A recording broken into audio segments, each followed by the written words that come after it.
Beneath the old rooftop, we found nature's wonder, a wild beehive, humming with life.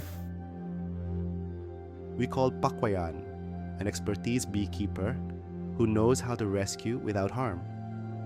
Pak Wayan is a passionate and ethical beekeeper from Bali, devoted to caring for bees since 2014.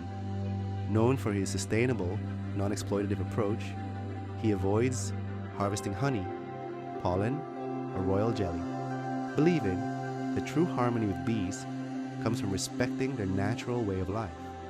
Gently and respectfully, we move the hive to safety. A process that's not just technical, but filled with care. As the hive settled, intruders came attempting to steal honey. A small battle broke out. Pak Wayan crafted a new home bamboo and wood merged into a peaceful sanctuary for the bees.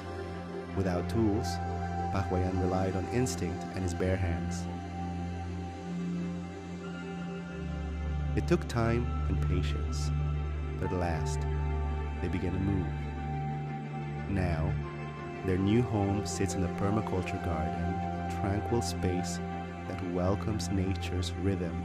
The bees are still adjusting, but we're monitoring closely.